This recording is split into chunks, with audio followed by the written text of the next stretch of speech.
Siz ne işle meşgulsünüz? Ben serbest çalışanım dedim. Kendisine şöyle bir soru yönelttim.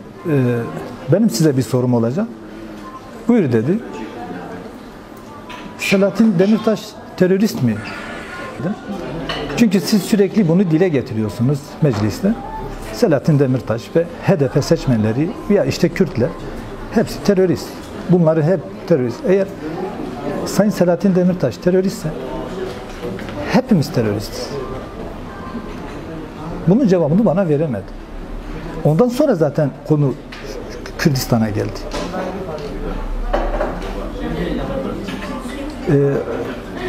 Ondan sonra tabii söylediklerime yeteri kadar cevap veremedi.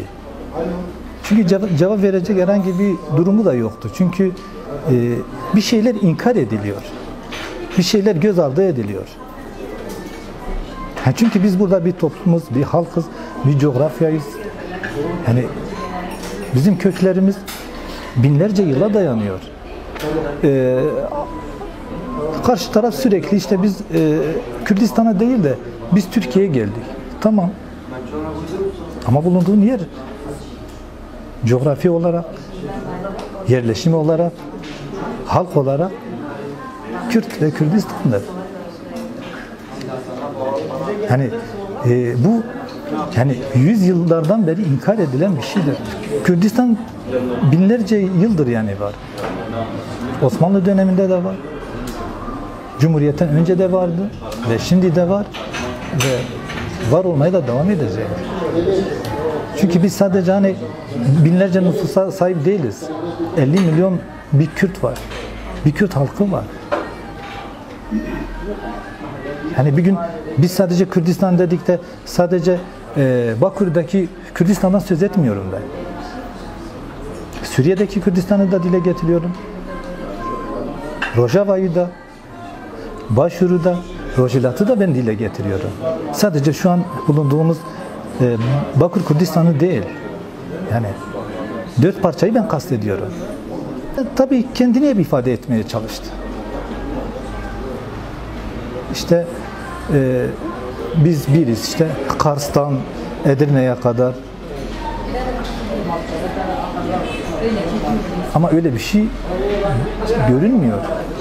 Evet, Kars'tan Edirne'ye kadar tamam bir sınırlar içinde olabilir. Ama inkar edilen bir halk var burada. Cumhurbaşkanı Erdoğan Kürdistan diyebiliyor. Kendi çıkarları, kendi menfaatleri doğrultusunda sırf Kürtlerden oy almak için bas bas bağırıyor. Burası Kürdistan'dır. Ahmedi Han'ın dizeleri dile getiriyor. Ve daha bir sürü Kürt alimleri dizelerini dile getiriyor. Ama çıkarı menfaati bittiğinde Kürdistan'ı inkar ediyor. Geçenlerde mecliste 5-6 tane dil çıktı. İngilizce, Fransızca, Arapça ve onları temsil eden herhangi bir vekil olmadığı halde ve meclisin yarısı hep Kürt vekildir. Ama ne yazık ki Kürtçe çeviri yok. Bu inkar değil de bu nedir artık? Yani onun danışmanları kendisine söyledim. Senin danışmanların bile şu an senin çevrende olan o üyeler, yönetimler hepsi Kürttür. Yani Kürt kimliği var. Yani kabullenmiyorlar. Bir vekil ya bir danışmanıydı. Böyle önümde fısıldadı dedi. Biz Türkiye'ye geldik. Ama burası Kurtalan dedi. Yani Mesriç. Yani Kürdistan'ın kalbi burası. Ben gözaltıyı bekliyordum. Yani çünkü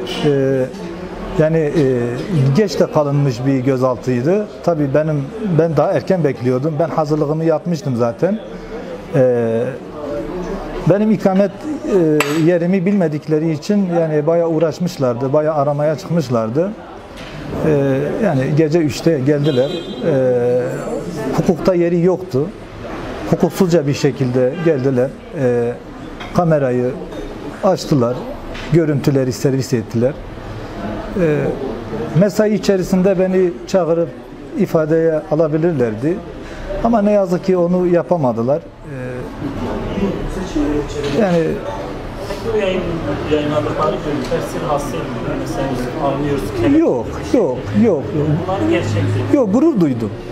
Yani çünkü yüz kızartıcı bir şey yapmadığımdan dolayı gurur duydum. Yani önden değil, arkadan da kelepçelenebilirdim ya da ensemden de kelepçelenebilirdim.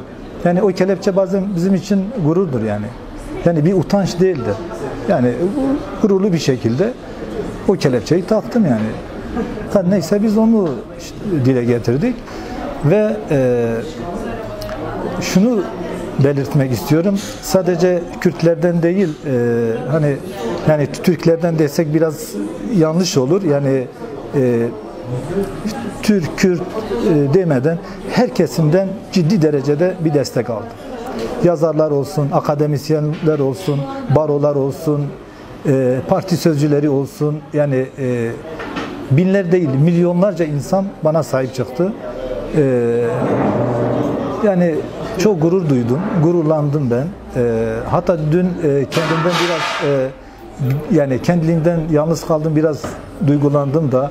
Hani bu kadar bana sahip çıkılması gerçekten beni ciddi derecede memnun etti. Dilini inkar eden, kültürünü inkar eden, varlığını inkar eden, her şeyi inkar eden bir gün burayı da inkar eder, seni de inkar eder, beni de inkar eder yani. Zaten şimdi sadece bir Siirt'ten destek gelmedi sadece. Rojava'dan da destek geldi bana. Bakur'dan da geldi. Rojilat'tan da geldi. Beni zaten gururlandıran odur.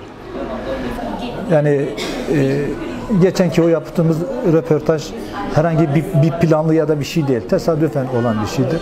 Biz sadece gerçekleri, hakikatleri dile getirdik. Rahatsız olacaklar. Ya tabii ki rahatsız olacaklar. Olmaları da normaldir. Ben sadece son bir kelimeyi söylemek istiyorum.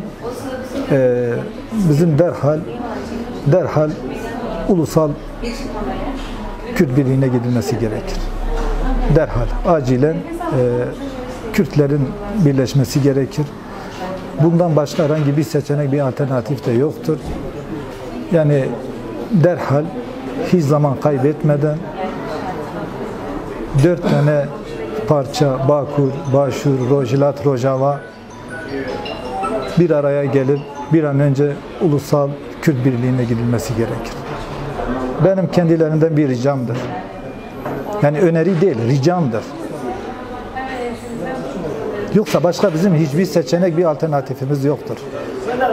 Yani ulusal birliğimizden başka hiçbir seçeneğimiz yok. Hiçbir alternatifimiz yoktur. Eğer biz böyle ayrıysak ayrı bir şekilde dağılır gideriz. Bizi bir arada tutan